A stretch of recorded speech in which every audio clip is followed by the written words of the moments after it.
ዘመነ ሄኖክ ነኝ። ሄኖክ ቃል ነች ወደዚህ ላከችኝ።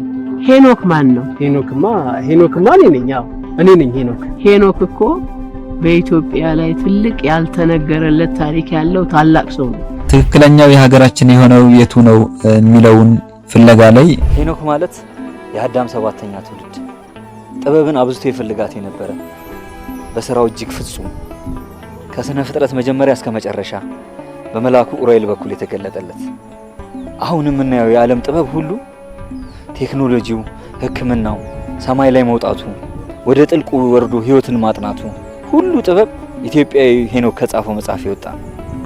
በስመ አብ ወወልድ ወመንፈስ ቅዱስ አሐዱ አምላክ። በስመ አብ ወወልድ ወመንፈስ ቅዱስ አሐዱ አምላክ። በስመ አብ ወወልድ ወመንፈስ ቅዱስ አሐዱ አምላክ። ተባረክ ስሙ ለእግዚአብሔር አምላከ ሰማይ ወምድር እግዚአ መላእክት እግዚአ ሰራዊት ኪዳነ ምሕረት ወላዲተ አምላክ እመብርሃን እሴባኪ ንወድሰኪ ክቡር መስቀል ዕፀ ሕይወት ዕፀ መድኃኒት መድኃኒተ ነፍስነ ተመርተማዊ እነን እሴባከ ቅዱሳን መላእክት ጻድቃን ሰማዕታት ደናግል መነኮሳት ነቢያት ሐዋርያት በክብርክሙ ይደለውክሙ ክብረ ስብሐት።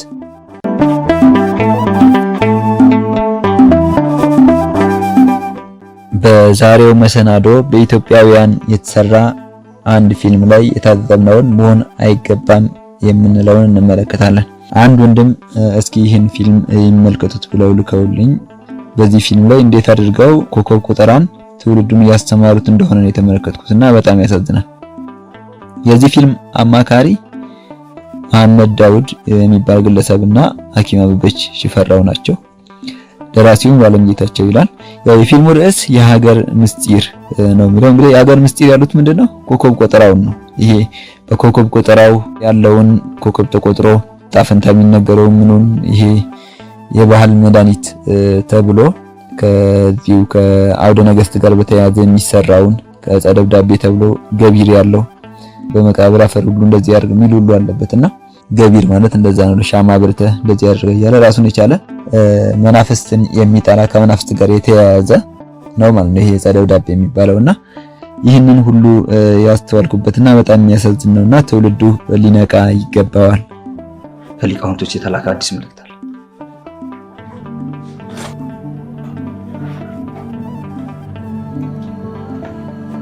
ከተቃውሞና ከሀብቱ በፊት የሚቀድም ነገር አለ።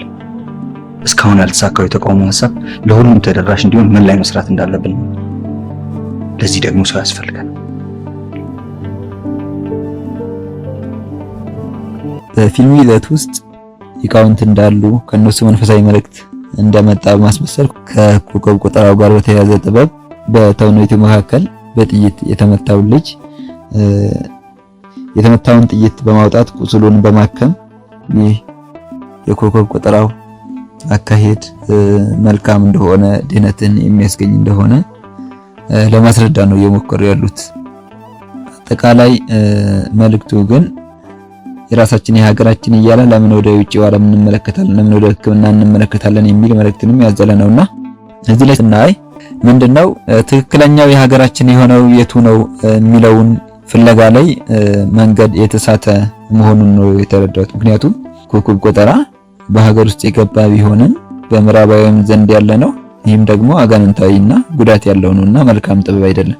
ባይሆን ቅዱስ ሄኖክ ለቅዱስ ሙሴም እንደዚሁ እስከ ቅዱስ ኖህ ድረስ ያስተላለፈው ጥበብ ያስተላለፈው መድኃኒት ቢሆንም ተፈጥሮን በመንገድ መድኃኒት አድርጎ እንዲጠቀም ያስተላለፈበት መንገድ አለና ይህ ደግሞ ምንድነው ገቢር የለውም። እንደዚህ ሻማ በርታችሁ እንደዚህ አድርጋችሁ ምናምን የሚል ትንታኔ ዝርዝር ገቢር የሚባል ነገር የለውም ማለት ነውና እዚህ ጋር የተሳተውን መንገድ ይዞ መልእክት ያስተላለፈ ሆኖ አግኝቼዋለሁ። በፊልሙ ላይ ነብዩ ሄኖክን ከኮከብ ቆጠራ ጋር ለማያያዝ ሲሞክሩ ይስተዋላል። ወይዘሮ ማማን ነው እማማ ፈለገው? አዎ ነኝ። ሄኖክ ነኝ። ሄኖክ ጣል ነች ወደዚህ ላከችኝ። ሄኖክ ማን ነው? ሄኖክማ እኔ ነኝ። አዎ እኔ ነኝ ሄኖክ። ሄኖክ እኮ በኢትዮጵያ ላይ ትልቅ ያልተነገረለት ታሪክ ያለው ታላቅ ሰው ነው። የመጽሐፉን ሄኖክ ታሪክ መቼም ታውቀዋለህ። ኧረ እኔ እንኳን የመጽሐፉን ታሪክ የራሴን ታሪክ እንኳን በቅጡ አላውቀውም። ታዲያ እኔ ጋር ምን ፍለጋ መጣ? መቼም የሄኖክን ታሪክ አይደለም እንትን ነው ቃል ነች እዚህ ሰው ጋር የሆነች ሀብት እንዳስቀመጠችልኝ ነግራኝ ወደ እርሱ ጋር የመጣሁት። ውሰድ ያለች ሀብት ምንድነው? ሀብት ነው ማማ። ገንዘብም ሀብት ነው። በጥሪትም በወርቅም ያለ ነገር እኮ ሀብት ነው። እሱም ሊሆን ይችላል፣ ገንዘብም ሊሆን ይችላል። በአሁን ሰዓት እኮ ደግሞ ቦታም እኮ ሀብት ነው አይደል እንዴ? እንደዚሁ በሌላ ገጽ ላይም ስለ ነብዩ ሄኖክ ማን ነው? ሄኖክ ማለት የአዳም ሰባተኛ ትውልድ ጥበብን አብዝቶ ይፈልጋት የነበረ በስራው እጅግ ፍጹም ከስነ ፍጥረት መጀመሪያ እስከ መጨረሻ በመላኩ ኡራኤል በኩል የተገለጠለት አሁን የምናየው የዓለም ጥበብ ሁሉ ቴክኖሎጂው፣ ሕክምናው፣ ሰማይ ላይ መውጣቱ፣ ወደ ጥልቁ ወርዶ ህይወትን ማጥናቱ ሁሉ ጥበብ ኢትዮጵያዊ ሄኖክ ከጻፈው መጽሐፍ ይወጣ። ገና ዓለም መርምሮ ያልደረሰባቸው ቀድሞም ያላወቃቸው ብዙ ሚስጥሮችን የጻፈ ፀሐይን ከጎኗ ጨረቃን ከፊቷ ያየ የዓለምን የብርሃንና የነፋስን መግቢያ መስኮቶችን ተዟዙሮ የተመለከተ ስላሴን በግርማቸው በዙፋናቸው ተቀምጦ ያየ ከሱ በፊትም ከሱ በኋላም ከሰው ልጆች ሁሉ ጥበብን እንደሱ ያወቃት የለም። ልብ በሉ። ይህን ሲል እዚህ ጋር ነብይ እግዚአብሔር ቅዱስ ሄኖክን በትክክል ተረድተውት አይደለም። በነብዩ ስም አታለው የኮከብ ቆጠራን ለማስፋፋት የሱ ነው ለማለት ነው የተጠቀሙት ማለት ነውና ቅዱስ ሄኖክ ደግሞ በመጽሐፍ ሄኖክ ምዕራፍ 2 ላይ ኮከብ ቆጠራ ኃጢአት እንደሆነ ይነግረናል። መጽሐፍ ሄኖክ ምዕራፍ 2 ከቁጥር 21 አንስቶ አሚዛራክ ምታት ማሳየትን ስርመማስን ሁሉ አስተማረ ይላል። አርማሮስም ጋኔን መሳብን አስተማረ፣ በራቅኤልም ኮከብ መቁጠርን አስተማረ፣ ኮከብኤልም ምልክት ማሳየትን አስተማረ፣ ጥሙኤልም ኮከብ መቁጠርን አስተማረ ብሎ መጽሐፍ ሄኖክ ምዕራፍ 2 ከቁጥር 21 እስከ 25 ያለው ግልጽ አድርጎ ያስረዳናል ማለት ነውና እዚህ ላይ ምን ነው የምንረዳው? ኮከብ ቆጠራ ጋኔን ከመሳብ ጋር እንደዚሁ ስርመማስ ቅጠል ከመጠስ ጋር የተያዘ እንደሆነ አሁንም እዚህ ጋር መድኃኒት ተብሎ የተዘረዘሩት በጸደብዳቤ የሚያሉት ምንድነው? ስርመማስ ቅጠል መጠስ ጋኔን መሳብ ጋር የተያዙ ናቸው። ጋኔን ስበው ድግምት ደግሞ በቅጠሉ ላይ የሚደረጉ ነገሮች እንደሆነ ልናስተውል ይገባና ይህንን ነገር ደግሞ ለትውልዱ እንዴት አድርገው እያስተማሩ እንደሆነ በጣም የሚያሳዝን ነው ማለት ነው። በማወቅም ሆነ ባለማወቅ ይስሩት ተዋንያኑ። ይህ ደግሞ ለትውልድ ይህን የሚያይ ትውልድ ምን ያህል ይህን ነገር ትምህርት አድርጎ እንደሚወስድ እንደ መልካም ጥበብ እንደሚመለከት ሳስበው በጣም አሳሳቢ ነው ማለት ነውና ልንነቃ ይገባናል። እንዴት ኮከብ ቆጠራ የሱ ሊሆን ይችላል? ቅዱስ ሄኖክ መጽሐፍ ቅዱስ ላይ እንደዚህ ኃጢአት እንደሆነ እያሳየ ኃጢአት እንደሆነ አስቀምጦልን የወደቁት በመታት ጋኔን መሳብን ኮከብ መቁጠር እንዳስተማሩ እየተናገረን እዚህ ጋር ደግሞ እንዴት የቅዱስ ሄኖክ ነው ልንል እንችላለን? ይሄ የማያስኬድ ነው ማለት ነውና ይህ ተሳስቶ ማሳሳት ነው ከመጽሐፍ ቅዱሱ አንጻር ሲታይ። ከቃል አባት ጋር ለ7 ዓመት ዕፀ ደብዳቤ ስንማር የምንተዋወቅ አብሮ ከመማሩም በላይ የልብ ወዳጆች ነበር። ትምህርታችንን ከጨረስን በኋላ የቃል አባት አባቶቻችንና የትውልድ የተራራቀበትን ክፍተት ድልድይ ሆኖ ለማገናኘት ትልቅ የባህል ሕክምና ከፍቶ ለማስተማርና ለማከም እንቅስቃሴ ጀመረ። እንግዲህ የባህል ሕክምና እና በጸደብዳቤ የሚጠቀሙት መንፈሳዊያን እንዳልሆኑ ልናውቅ ይገባናል። ምክንያቱም ጸደብዳቤ የእጽዋት አይነት ከዘረዘረ በኋላ ገቢር አለው፣ የሚደገም ድግምት አለው። ገቢር ማለት ቅድም እንደተናገርኩት ሻማ በርተህ እንደዚህ ያድርግ፣ መብራት አጥፍተህ እንደዚህ ያድርግ የሚሉ አይነት ነገሮች ለምሳሌ የመቃብር አፈር ወስደህ መቃብር ቦታ ሄደህ እንደዚህ ተቀባ የሚሉ ነገሮች አሉት ማለት ነውና እነዚህ ነገሮች ሁሉ በሌሊት እንደዚህ ያደርገው ቁረጥ ቅጠሎቹንም ሲቆረጡ ራሱ የራሳቸው የሆነ አካሄድ አለውና መናፍስትን የሚጠሩበት ለመናፍስት ምቹ በሆነ መንገድ ነው የሚሆነውና ይህ ሁሉ እግዚአብሔር አምላክ በተፈጥሮ ከሰጠን መድኃኒት አድርጎ ከሰጠን ተፈጥሯዊ እጽዋት አጠቃቀም ጋር የተለየና ተቃራኒ የሆነ መሆኑን ልብ ልንል ይገባል። በሉ ብለስ ምትገል ተናኩን ሰዓት ላይክም ሰዓት ዝክም ወይት ከም ኃይለክሙ ወይስመን እዝንክሙ ይዘዝ ወይት ከም አይንክሙ ወይት አስር ልሳነክሙ አሜን ለወለተ ብርሃን ወለዓለም ዓለም አሜን። እዚህ ጋር ድግምቱ እርግማን ነው። ኃይላችሁ ይድከም አንደበታችሁ ይታሰር የሚል ነው። እንደዚህ ያለ ከጅማሬ እስከ ፍጻሜ በእርግማን የተሞላ ጸሎት ደግሞ የለም። ይሄ እንግዲህ አውዱንም እንደተመለከትነው ከኮከብ ቆጠራ ጋር እንደዚሁ ከቅጠል መበጠስ ከስር መማስ ጋር የተያዘ አውድ ያለው ስለሆነ በባህል ሕክምና ስም ያለ ሆኖ ይህ ምንድነው ከጥንቁላው ጋር የሚቀራረብ መልእክት እንዳለው ያስገነዝባል ማለት ነው። መመለሴን ደግሞ በምንድን ነው እርግጠኛ ይሆንሽው? ባህሪ ነው ነገረኝ።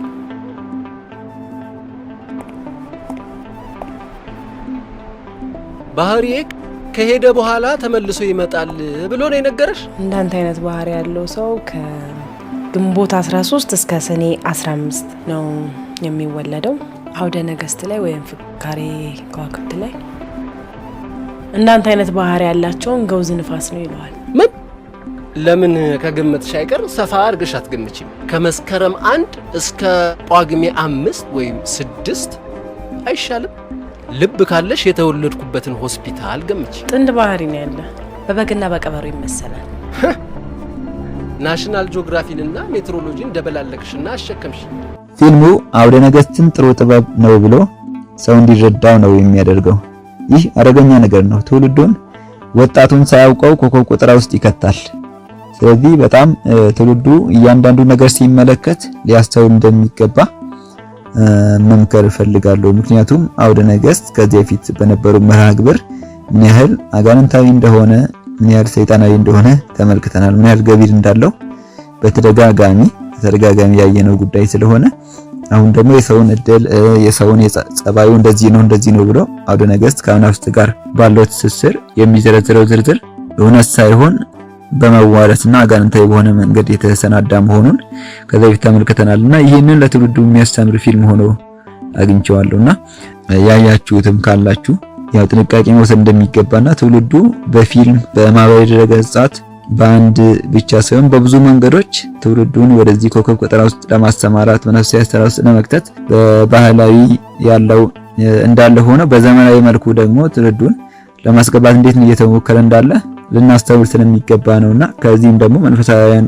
የሆንን የተዋህዶ ልጆች መራቅ ይገባናልና ይህንን ያው እንድታስተውሉት በሚል ነው በዚህ መርሃ ግብር ያቀረብኩት። ጠልሰም ሚስጥራዊ ጥበብ በስዕሎች፣ በጽሁፎች፣ በጥቅሎች ይገለጻል። ይህ አብስትራክት ስዕል ከመጀመሩ በፊት የነበረ የኢትዮጵያኖች ረቂቅ ጥበብ ክታብና ስዕል፣ ሐረግና ሰንጠረዥ፣ ጉንጭርጭር ጽሁፍ። ይሄ ነገር ግን ከምንድን ነው የሚሰራው? ከባለ ቀለም አፈርና እጽዋት ከአበቦችና ቅጠል በብራና ላይ ይሰርጻል። ታዲያ ከሕክምና ጋር ምን አገናኘው? ጠልሰም በአይነቱ ለብዙ ሕክምና የሚሆን የፈውስ ስዕል ለብዙ የሚጠቀሙበት የክታብ ይደረጋል። ከክፉ መናፍስት ከደዌ በሽታ የሚጠቀሙበት የፈውስ ስዕል በሀገራችን ጠልሰም መሆኑን ሳናውቅ እንጠቀምበታለን። በተለምዶ ለቡዳ ለአይነ ጥላ መቼም ስዕል ከፈወሰ አስማት ነው፣ ሌላ ነገር የለው። አንዳንድ ሰዎች በተለምዶ አስማት ነው ይሉታል፣ ግን አይደለም። ለቡዳ ወዘተ እያሉ አንገት ላይ የሚያንጠለጥሉት ክታብ ጠልሰም እንደሆነ እየገለጹ ነው ያሉት። አስማት ጥንቆላ አይደለም ለማለት ሲጥሩም እንመለከታለን። አንገት ላይ የሚጠለጠለው ክታብ በጠንቋይ ትዕዛዝ የሚሰራ እንደሆነ ይታወቃል።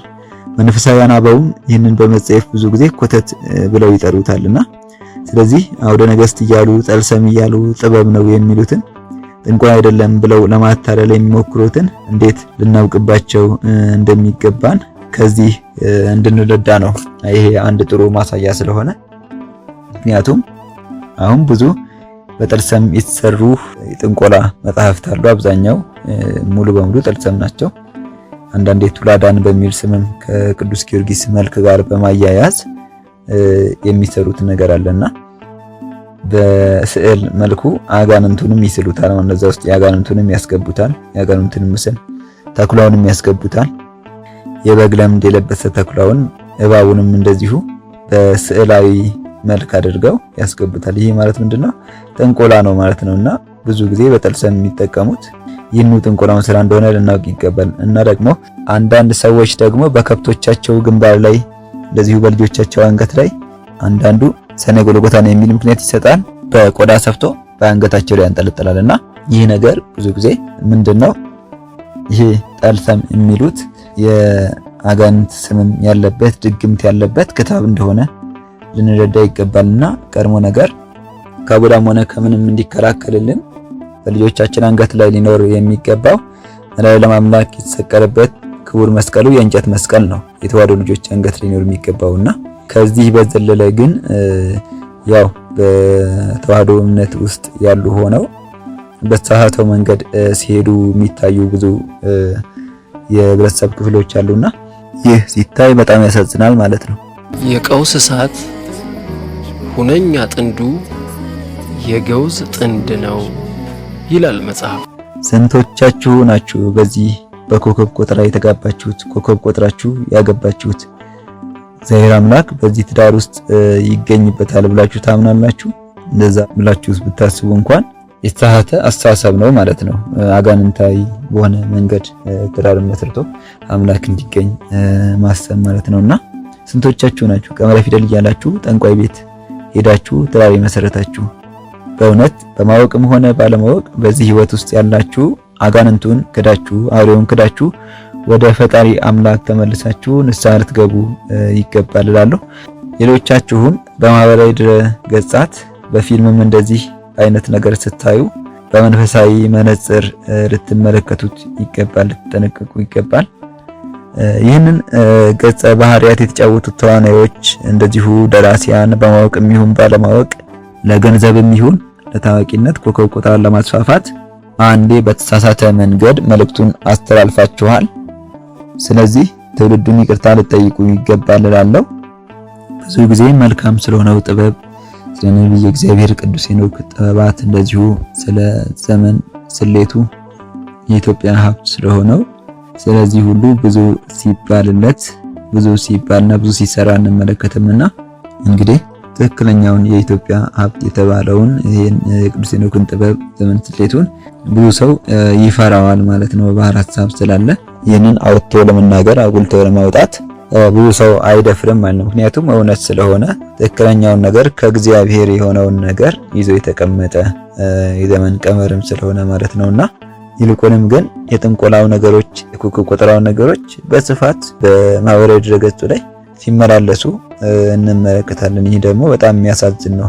ይህ የሚያሳየው ምን ያህል ውሸት ቦታ ይዞ እንዳለ ነው የሚያሳየውና ህዝብ ደግሞ እውነተኛውን ትክክለኛውን ነገር እንዳላገኘ መናፍሳዊው ነገር አሳምረውለት ዘመናዊ አድርገው ዘመናዊ ተመስለው ሲያመጡለት ምን ያህል እየተሸወደ እንዳለ ነው የሚስተዋለው። ስለዚህ ህዝብ መጻሕፍትን ታሪክን በመመልከት ትክክለኛውን የቅድስት ሀገር ኢትዮጵያ ሀብት ምንድነው፣ ከእግዚአብሔር አምላክ የተሰጠን ከእግዚአብሔር አምላክ ዘንድ የተሰጠን መድኃኒት ምንድነው፣ የተዋህዶ አስተምህሮስ ምን ይላል የሚለውን ነገር በማጥራት ልንመረምር ይገባናል። በቀጣይ በሌላ መርሃ ግብር እንገናኛለን። ስለነበረን ጊዜ የእግዚአብሔር ስሙ የተመሰገነ ይሁን። በስብሐት ለእግዚአብሔር ወለወላዲቱ ድንግል ወለመስቀሉ ክቡር። ይምሃረነ ወይሳለነ በርትዕት ተዋሕዶ ሃይማኖት ያጽናነ ለይኩን።